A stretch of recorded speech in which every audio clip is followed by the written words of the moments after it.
துக்கம் சந்தோஷமாய் மாறும். கோணலானவைகளை உங்கள் வாழ்க்கையிலே சபையாக போகிறார்.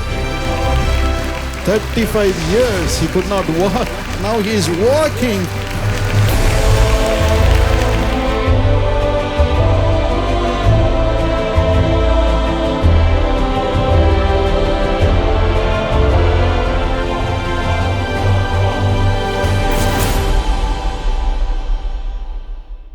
இயேசு அழைக்கிறார் ஜெபகோபுரம், துயருறுவோரின் அடைக்கலம். உலகம் முழுவதும் லட்சக்கணக்கானோர் நாள்தோறும் ஜெபகோபுரம் வருகின்றார்கள். காரணம், ஒவ்வொருவருக்கும் ஒவ்வொரு விதமான கவலைகள். அதற்கு ஓர் தீர்வு இருக்கிறது, இயேசு கிறிஸ்து. அவரை தேடி வந்து பல்வேறு ஆசீர்வாதங்களை மக்கள் அனுதினமும் தங்கள் வாழ்வில் பெற்று வருகின்றார்கள். ஓர் இடம், பல்வேறு ஆசீர்வாதங்கள். அவற்றில் ஒன்று இன்று உங்கள் பார்வைக்கு. வானிலை ரவி, ஐநாவட்டிலேருந்து வரேன். நான் ஒரு 15 நாளுக்கு முன்னாடி பயங்கரமாக வயிறு வலி இருந்துச்சு. ஒரு வேலை கூட என்னால் செய்யவே முடியல. எதுவுமே சாப்பிடவும் முடியாத, ஒரு ஜூஸ் கூட குடிக்க முடியாத, அந்த அளவுக்கு அவ்வளோ பெயினாக இருந்துச்சு. வலி சுத்தமாக நிற்கவே முடியல. ரொம்ப பெயின் ரொம்ப ஜாஸ்தியாக இருந்துச்சு. அதுக்கப்புறம் தான் வலி ஜாஸ்தி வர தான் எனக்கே மனசுக்குள்ள ஒரு பயம் தட்டுச்சு. இப்போ எதனால் நம்ம நல்லா நடந்தே இருக்கும்போது எதனால் இந்த வலி வருது, எதுக்காக நமக்கு இந்த வலி வருதுன்னு எனக்கே மனசுக்குள்ள ஒரு பயம், ஒரு மனசுக்குள்ள இதனால் எதனா ப்ராப்ளம் வருமா நமக்குன்னு ஒரு பயம் வேறு எனக்கே மனசுக்குள்ள வந்துச்சு. அன்றைக்கே நாங்கள் ஜெபித்தோம், ஆண்டவரே இந்த மாதிரி எதிரிங்களுக்கு கூட இந்த வலி வரக்கூடாது, அந்த அளவுக்கு ஒரு பெயினோடு இருக்க ஆண்டவரே அந்த வலி. ஹாஸ்பிட்டலுக்கு போகணும், லேடி டாக்டர் தான் ஃபஸ்ட்டு கன்சல்ட் பண்ணோம். சுத்தமாக நிற்கவே முடியல. அந்த அளவுக்கு போன உடனே ஒரு 3 பாட்டில் ட்ரிப்ஸ் தான் எடுத்துனாங்க டாக்டர். ட்ரிப்ஸ் ஏற்றிட்டு தான் உங்களுக்கு மற்ற இதுவெல்லாம் பார்க்கணும் அப்படின்னு சொல்லிட்டு அந்த அளவுக்கு ஸ்கேன் எடுக்க சொன்னாங்க. ஸ்கேனில் அப்பெண்டிஸாக இருக்குது, ஆப்ரேஷன் பண்ணணும் அப்படின்னு சொன்னாங்க. எங்களுக்கு ரொம்ப இதுவாகிடுச்சு, ஒரு பயம் ஒரு மனசுக்குள்ள ஒரே இதுவாகிடுச்சு. 3 இன்ஜெக்ஷன் நரம்பில் போட்டு நீங்கள் உடனே சர்ஜரி டாக்டர் தான் நீங்கள் போய் பார்க்கணும், அப்பெண்டிஸ் வந்தாலும் உடனே நீங்கள் சர்ஜரி டாக்டர் தான் பார்க்கணும் அப்படின்னா. ஆனால் மனசுக்குள்ளே ரொம்ப பயம். இப்போ திடீர்னு ஆப்ரேஷன்லாம் பண்ணிட்டாங்கன்னா பசங்களெல்லாம் இது பண்ணுறது எப்படின்னு ஒரு மனசுக்குள்ளே ஒரு பயமாக இருந்துச்சு. அம்மா அப்பா எல்லாருமே ரொம்ப ஃபீல் பண்ணாங்க. நீங்கள் அங்கும் எங்கும் உதவிக்காக, பிரச்சனைகளின் தீர்விற்காக அலைந்திடும் போது தேவாதி தேவனையும் இயேசு அழைக்கிறார் ஜெபகோபுரத்தையும் ஜெபத்தையும் நினைவு கூறுங்கள். இறைவனின் அற்புதங்கள் உங்களுக்காக காத்து கொண்டிருக்கிறது. ஜெபகோபுரத்துக்கு நாங்கள் வயிறு வலின்னு சொல்லிட்டு ஃபோன் பண்ணோம். அப்போ ஒரு பிரதர் எடுத்து இந்த மாதிரி நாங்கள் பிரச்சனையை சொன்னதுக்கு பிரதர் சொன்னார், நீங்கள் கவலைப்படாதீங்க, ஆண்டவர் உங்களுக்கு சுகம் கொடுப்பார், நாங்கள் இங்கே ஜெபிக்கிறோம், நாங்கள் 24 ஹவர்ஸ் நாங்கள் உங்களுக்காக ஜெபிக்கிறோம் அப்படின்னு சொல்லிட்டு அந்த பிரதர் ஆறுதல் சொல்லி ப்ரேயர் பண்ணார். என்னால் உடம்பு முடியல, அந்த பெயின்லேயே என்னால் முட்டி போட்டு ஜெபிக்க முடியல. ஆனால் நான் உட்காந்து ஜெபித்தேன், ஆண்டவரே எனக்கு சுகம் கொடுங்க, என்னால் முடியல அப்படின்னு சொல்லி நாங்கள் ஜெபித்தோம். ஜெபிக்கும் போது எனக்கே மனசுக்கு எனக்கு ஆண்டவர் எனக்கு சுகப்படுத்துவார் ஒரு நம்பிக்கை என் மனசுக்குள்ளே இருந்துச்சு. மறுபடியும் மறாவது நாள் நாங்கள் கால் பண்ணி இந்த மாதிரி நாங்கள் நாளைக்கு ஹாஸ்பிட்டல் போய் டாக்டர் கன்சல்டேஷன் பண்ண போகிறோம், எனக்கு அதெல்லாம் இருக்கக்கூடாதுன்னு சொல்லிட்டு ப்ரேயர் பண்ணோம். மறுபடியும் பிரதர் ப்ரேயர் பண்ணார். ப்ரேயர் பண்ணி தான் உங்களுக்கு அதெல்லாம் ஒன்றும் இருக்காதுமா, நீங்கள் முதல்ல ஹாஸ்பிட்டல் நீங்கள் போங்க, உங்களுக்கு சர்ஜரி எதுவுமே பண்ண மாட்டாங்க, ஆண்டவர் உங்களுக்கு சுகம் கொடுப்பாரு அப்படின்னு சொல்லிட்டு 2வது நாளும் ஒரு பிரதர் பேசினார். அவரும் அதை தான் சொன்னார்.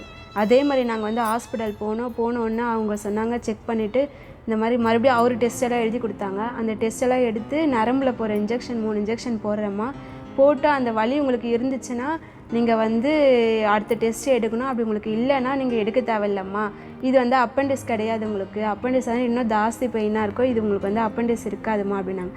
சரின்னு சொல்லிட்டு தீபாவளி வரைக்கும் எங்களுக்கு நரம்பில் இன்ஜெக்ஷன் போட்டாங்க. தீபாவளி அன்னைக்கு கூட நாங்கள் போய் ஊசி போட்டு தான் வந்தோம். ஆண்டவர் தீபாவளி அன்னையிலேருந்து எனக்கு இன்னும் வரைக்கும் எனக்கு வலி வரல. மறுபடியும் டெஸ்ட் எல்லாம் எடுத்து பார்த்து மறுபடியும் ஒரு ஸ்கேன் எடுத்தோம், அதெல்லாம் எதுவுமே இல்லை, நார்மலாக இருக்குது, வயிறு எந்த ப்ராப்ளமே இல்லை அப்படின்னு சொல்லிட்டு மறுபடியும் டாக்டரே கன்சல்ட் பண்ணி டாக்டரே சொன்னாங்க, அப்பெண்டிஸ்லாம் இது ஆப்ரேஷன் பண்ணாத சுகத்தை கொடுத்த ஆண்டவருக்கு நன்றி செலுத்துகிறோம். எனக்காக ப்ரேயர் பண்ண ஜீசஸ் கால் பிரதர்ஸ் சிஸ்டருங்க எல்லாருக்காகவும் நாங்கள் நன்றி செலுத்துகிறோம். ஆம், தேவனின் இரக்கம்தான் அற்புதங்களுக்கு காரணமாக அமைகிறது. ஏசாயா 9:6 படி மனு குலத்திற்கு கொடுக்கப்பட்ட மிகச் சிறந்த பரிசுதான் இயேசு கிறிஸ்து. டாக்டர் பால் தினகரன் அவர்களுக்கு கிடைத்த இறை தரிசனத்தின்படி 2019 ஆண்டில் துன்பத்தினாலும் துயரத்தினாலும் கஷ்டப்படும் கோடான கோடி மக்களுக்கு இறைவன் இயேசுவை பரிசளிக்க இயேசு அழைக்கிறார் ஊழியம் பல்வேறு சேவைகளின் மூலமாய் ஆயத்தமாகியுள்ளது. அதன் முக்கிய சேவைகளான டிஜிட்டல் மீடியா, சமூக ஊடகம், தொலைக்காட்சி ஊழியம், உலகம் முழுவதும் நடத்தப்படும் பிரார்த்தனை கூட்டங்கள், கடித ஊழியம், பத்திரிகை ஊழியம், பிரார்த்தனை கலாச்சாலை, தீர்க்க தரிசன முகாம், எஸ்தர் ஜபக்குழு, தொலைபேசி ஜபகோபுர ஊழியம், ஜபகோபுர ஊழியங்கள் மற்றும் ஆசீர்வாத திட்டங்கள் என இதற்காக செயல்பட ஆயத்தமாயிருக்கிறது. இவற்றை செயல்படுத்த மிக பெரிய அளவில் பொருளாதாரம் தேவைப்படுகிறது. இதுவரை இயேசு அழைக்கிறார் ஊழியத்தில் ஆத்துமாக்களின் அறுவடைக்காக விதைத்து வரும் உங்களுக்கு எங்கள் மனமார்ந்த நன்றிகளை சமர்ப்பிக்கிறோம். இந்த மாபெரும் இறை தரிசனத்திற்காக ஊழியத்தில் தொடர்ந்து விதைத்திட உறுதி செய்யுங்கள். லூக்கா 6:38 படி நீங்கள் ஆசீர்வதிக்கப்படுவது உறுதி. உங்கள் நன்கொடைகளை ஜீசஸ் கால்ஸ் என்ற பெயரில் செக் டிமாண்ட் டிராஃப்ட் மூலம் அனுப்ப வேண்டிய முகவரி: இயேசு அழைக்கிறார் ஜபகோபுரம், எண் 16, டாக்டர் டிஜிஎஸ் தினகரன் சாலை, ராஜ அண்ணாமலைபுரம், சென்னை 28. மேலும் தபால் நிலையம் மூலம் பணம் அனுப்ப எண் 1515-2 என்ற எண்ணை கூறினால் போதும். Credit card, debit card, net banking மூலமாக உங்கள் நன்கொடைகளை www.jesuscalls.org என்ற நமது இணையதளத்தில் பாதுகாப்பாக அனுப்ப வசதிகள் செய்யப்பட்டுள்ளது. மேலும் உங்கள் அருகாமையிலுள்ள இயேசு அழைக்கிறார் ஜப கோபுரங்களை காலை 8 மணி முதல் இரவு 8 மணி வரை நேரடியாக தொடர்பு கொள்ளுங்கள். மேலும் விவரங்களுக்கு 1800-425-7755 என்ற கட்டணமில்லா தொலைபேசி எண்ணை தொடர்பு கொள்ளுங்கள். இயேசு கிறிஸ்து என்ற சிறந்த வெகுமதியை வழங்கிட உதவிக்கரம் நீட்டுவோம். மக்களின் துக்கத்தை சந்தோஷமாக மாற்றிடுவோம். இப்பொழுதும் இயேசு அழைக்கிறார் பிரார்த்தனை திருவிழாவில் உங்கள் அன்பு சகோதரர் டாக்டர் டிஜிஎஸ் தினகரன் அவர்கள் வழங்கிய இறை செய்தியின் ஒரு பகுதியினை உங்கள் ஆசீர்வாதத்திற்காக வழங்குகிறோம். ஆண்டவராகிய இயேசு கிறிஸ்து செய்த மலை பிரசங்கத்தை குறித்த மத்தேயு 5:8 வாசிக்க கேட்போமா? இருதயத்தில் சுத்தமுள்ளவர்கள் பாக்கியவான்கள், அவர்கள் தேவனை தரிசிப்பார்கள். அவர்கள் தேவனை தரிசிப்பார்கள், இறைவனை தரிசிப்பார்கள், காணக்கூடாத இறைவனை தரிசிப்பார்கள். இறைவனை தரிசிப்பது என்பது எவ்வளவு பெரிய பாக்கியம்! உலகிலேயே கிடைத்திருக்கிற பெரும் பேரு இதுதான் அல்லவா? இறைவன் எப்படிப்பட்டவன், எப்படிப்பட்ட தோற்றம் உடையவன்? ஏசாயா 66:1, அப்போஸ்தலர் 7:49 இவைகள் இரண்டும் சொல்கின்றன: வானம் எனக்கு சிங்காசனம், பூமி எனக்கு பாதபடி என்று அவர் சொல்வதாக. எரேமியா 23:24 அவர் சொல்கிறார்: நான் வானத்தையும் பூமியையும் நிரப்புகிறவர். அவருடைய உயரம் எவ்வளவென்று எண்ணி பாருங்கள், பருமன் எவ்வளவென்று எண்ணி பாருங்கள். இவரை பார்க்க முடியுமா? இதற்குதான் வழி என்ன? இயேசு சொன்னார், ஒரு வழி உண்டப்பா. இருதயத்தில் சுத்தமுள்ளவர்கள் பாக்கியவான்கள், அவள் தேவனை தரிசிப்பார். உன் இருதயம் சுத்தமானால் என் மகனே, என் மகளே, நீ அவரை பார்க்கலாம், அவரை தரிசிக்கலாம் என்று சொன்னார். நம்முடைய இருதயம் எப்படிப்பட்டது பிரியமானவர்களே? அது சுத்தமானதா? எரேமியா 17:9 என்ன சொல்லுகிறது? எல்லாவற்றை பார்க்கிலும் இருதயமே திருக்குள்ளதும் மகா கேடுள்ளதுமாய் இருக்கிறது, அதை அறியத்தக்கவன் யார்? இதுதான் நம்முடைய இருதயம். இருதயத்திலிருந்து என்னென்ன அசுத்தமான காரியங்கள் வெளியே வருகின்றன பாருங்கள். மார்க் 7:20 வரை உள்ள வசனங்களை கேட்போம். மனுஷருக்குள்ளே இருந்து புறப்படுகிறதே மனுஷனை தீட்டுப்படுத்தும். எப்படி எனில், மனுஷருடைய இருதயத்திற்குள் இருந்து பொல்லாத சிந்தனைகளும், விபச்சாரங்களும், வேசித்தனங்களும், கொலை பாதகங்களும், களவுகளும், பொருளாசைகளும், துஷ்டத்தனங்களும், கபடும், காமவிகாரமும், வன்கண்ணும், தூஷணமும், பெருமையும், மதிகேடும் புறப்பட்டு வரும். பொல்லாங்கானவைகளாகிய இவைகளெல்லாம் உள்ளத்திலிருந்து புறப்பட்டு மனுஷனை தீட்டுப்படுத்தும் என்றார். நம்முடைய உள்ளம் இத்தனை அசுத்தங்கள் நிறைந்தது. எனவேதான் சாலமோன் ஞானி நீதிமொழிகள் 20:9 பின்வருமாறு வியந்து ஒரு கேள்விக்குறி எழுப்பினான். கேட்போமா? என் இருதயத்தை சுத்தமாக்கினேன், என் பாவமர துப்புரவானேன் என்று சொல்லத்தக்கவன் யார்? ஐயா, என் இருதயத்தை நான் சுத்தமாக்கி விட்டேன் ஐயா என்று சொல்லத்தக்கவன் யார் என்றார். காரணம், உலகில் பிறந்த எல்லாருடைய இருதயமும் இப்படிப்பட்ட அசுத்தம் நிறைந்த ஒரு இருதயமாகவே இயற்கையாக இருக்கிறது. யோபுவும் கூட இது குறித்து ஒரு கேள்வியை எழுப்பினான். யோபு 14:4 வாசிக்க கேட்போம். அசுத்தமானதிலிருந்து சுத்தமானதை பிறப்பிக்கத்தக்கவன் உண்டோ? ஒருவனும் இல்லை. அசுத்தமானதிலிருந்து சுத்தத்தை கொண்டு வர முடியுமா? நியாயமான கேள்வி. சாலமோன் ஞானி கேட்ட கேள்வி நியாயமானது. யோபு கேட்ட கேள்வி ஞானமுள்ள ஒரு கேள்வி, நியாயமான கேள்வி. எனினும் இதற்கு தேவாதி தேவன் ஒரு பதில் கொடுத்தார் பாருங்கள். லேவியராகமம் 22:32 தேவன் சொன்னார், நானே உங்களை பரிசுத்தமாக்குகிற கர்த்தர், நானே உங்களை பரிசுத்தமாக்குகிற கர்த்தர் என்று சொன்னார். 1 பேதுரு 1:16 சொன்னார், நான் பரிசுத்தராய் இருக்கிறது போல நீங்களும் பரிசுத்தராய் இருங்கள், நான் உங்களை பரிசுத்தமாக்குவேன். எப்படி பரிசுத்தமாக்குவாரா? அநேக விதங்கள் உண்டு. ஒரு விதத்தை எசேக்கியேல் 36:25 வாசிப்போம்.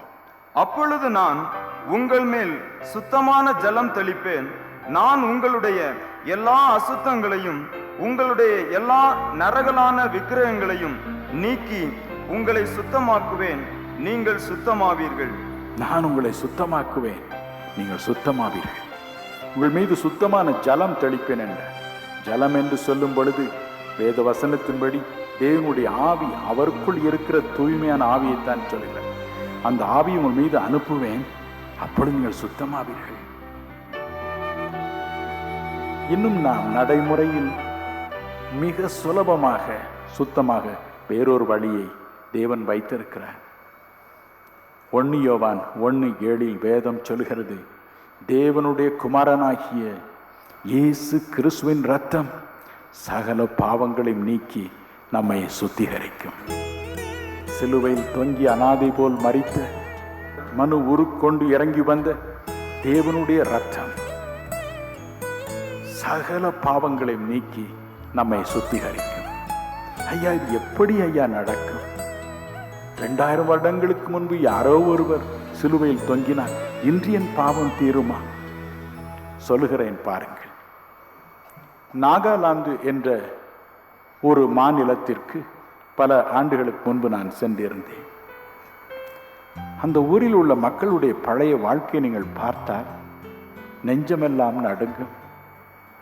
எந்த ஒரு மனிதன் அதிகமான மக்களை கொன்று அவருடைய மண்டை ஓடுகளை தன்னுடைய வீட்டின் முன்னால் தொங்க விடுகிறானோ அவன்தான் அந்த கிராமத்திற்கு தலைவன், அவனுக்குத்தான் மதிப்பு.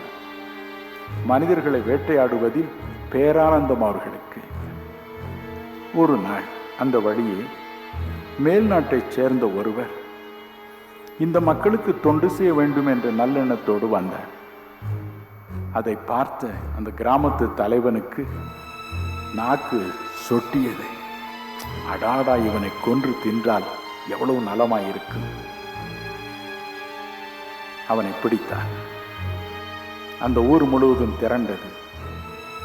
ஒரு குறிப்பிட்ட இடத்தில் அவருடைய சட்டைகளை கழற்றி அவரை நிற்க வைத்தான். தான் பின்னால் சென்றான். தன்னுடைய கையில் தன்னுடைய ஈட்டியை எடுத்தான். மிக வேகமாக அந்த ஈட்டியை வீசி அவருடைய நெஞ்சில் தப்பாமல் குறி பார்த்து நெஞ்சுக்குள் பாயும்படி எய்தான். ஒரு தடவை கூட அவனுடைய ஈட்டி குறி தவறியதே இல்லை. அந்த ஈட்டி அந்த மனிதருடைய நெஞ்சில் பாய்ந்தது. ஆனால் உள்ளே சென்று மறுபக்கம் வரவில்லை அவன் எதிர்பார்த்தது போல. மாறாக பலத்த ஒரு காயத்தை உண்டாக்கியது. இரத்தம் தாரை தாரையாக வழிந்தது. ஆனால் ஈட்டி உடலில் தங்காமல் கீழே விழுந்தது. அந்த மனிதர் புன் உருவல் பூத்தார். அந்த ஈட்டியை எடுத்தார். திரும்ப அவரிடம் நடந்து வந்து அந்த ஈட்டியை அதிகாரியிடம் கொடுத்தார். மறுபடியும் நடந்து சென்று தான் நின்று கொண்டிருந்த அதே இடத்தில் நின்றார். மறுபடியும் ஈட்டி தன்னை தொடுவதற்கு ஆயத்தமாய் நின்றார். மனிதனுக்கு ஒன்றும் புரியவில்லை. அவரை பார்த்தான், அவருடைய இரத்தத்தை பார்த்தான், அவருடைய முகத்தில் இருந்த சிரிப்பை பார்த்தான். ஒன்றும் விளங்கவில்லை அவனுக்கு. ரத்தம் தாரை தாரையாய் வழிகிறது. அவரோ சிரித்து கொண்டு நிற்கிறார். என்ன புண்ணிய புருஷர் இவர் என்று எண்ணினான். ஈட்டியை தூக்கி எறிந்தான். அவருடைய பாதத்தில் விழுந்தான்.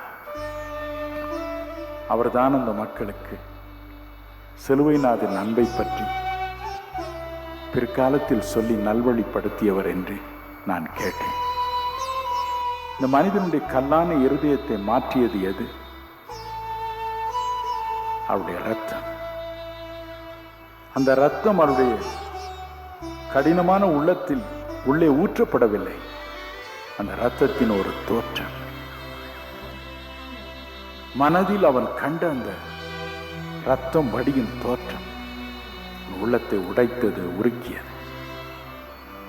1955 ஆண்டு எனக்கு வயது 20. அப்பொழுது ஒரு நாள் வறுமை, வியாதி, வேலையில்லா திண்டாட்டம், குடும்பத்தில் அமைதி இல்லை என்ற சூழ்நிலை, இவைகளால் வாடி ரயிலில் விழுந்து சாகலாம் என்று தற்கொலை செய்து கொள்ளப் போனேன்.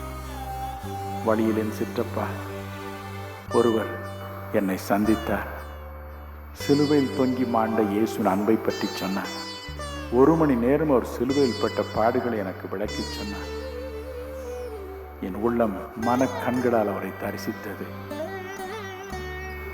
என் வாழ்க்கை மாறியது. என் வாழ்க்கை மாறியது. வீட்டிற்கு போனேன். 4 மணி நேரம் என்னுடைய பழைய பொல்லாத பாவ வாழ்க்கையை எண்ணி மனம் கசந்து அழுதேன். என்னை மன்னியும் என்று கேட்டேன். வாழ்க்கை மாறியது. யான் பெற்ற இன்பம் பெருக இவ்வையகம் என்ற ஒரு எண்ணம் எனக்குள் எழுந்தது.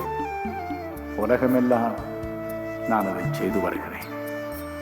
என் அன்புக்குரியவர்களே, இன்றைக்கும் கூட இயேசு கிறிஸ்துவின் இரத்தம் எல்லா பாவங்களையும் நீக்கி என்னை சுத்திகரித்தது போல உங்களையும் சுத்திகரிக்க இதோ ஆயத்தமாக இருக்கிறது. இன்றிரவு உங்களுக்கு வாழ்வு உண்டு. நீங்கள் தற்கொலை செய்து கொள்ள வேண்டிய அவசியமில்லை. கவலைப்படாதிருங்கள். ரோமர் 2:11, அப்போஸ்தலர் 10:34 சொல்கிறது, தேவன் பட்சபாதம் உள்ளவர் அல்ல. முழு இருதயத்தோடும் இந்த அவரை தேடுவீர்களா? ஆண்டவரே, என் இருதயம் அசுத்தமானதப்பா, என் இருதயம் திருக்குள்ளதப்பா, என் நினைவு நல்ல நினைவு அல்லப்பா, என் இருதயத்தை மாற்றும், என்னை உம்முடைய இரத்தத்தினால் கழுவும், என்னை சுத்தமாக்கும், நான் உம்மை தரிசிக்கட்டும் என்று கண்ணீரோடு நாம் அனைவருமே வேண்டிக் கொள்வோமா?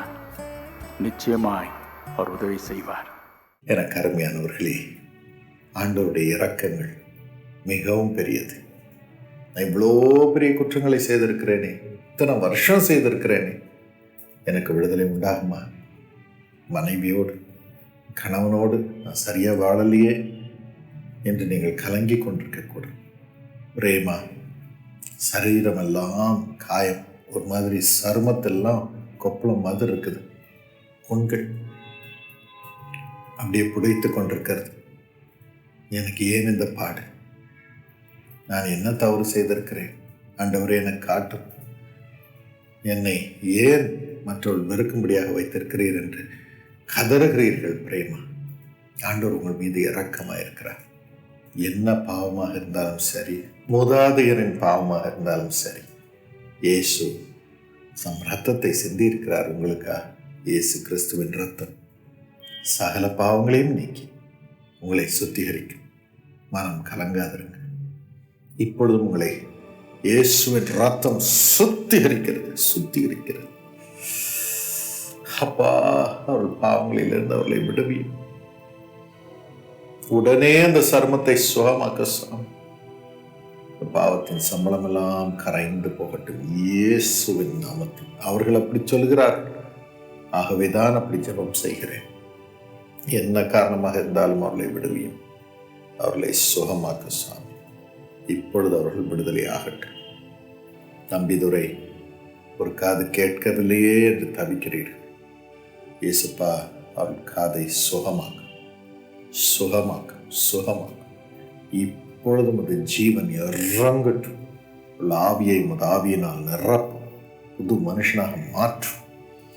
பழையவைகள் எல்லாவற்றையும் மறந்துவிட கிருபைத்தார். உண்மையே பற்றிக்கொள்ள கிருபைத்தார். என்ன பொருள் என்ன பெருமை இருந்தாலும் என்ன பயம்? ஆண்டவனே, நீர் அவர்களுக்கு வேண்டுமே. உங்கள் வெளிச்சம் அவர்களுக்குள் இறங்கட்டும். அவரை விடுதலை செய்வதற்காக நமக்கு நன்றி அப்பா. கஸ்தூரி ராஜன், நீங்களும் அப்படியே கதறுகிறீர்கள்.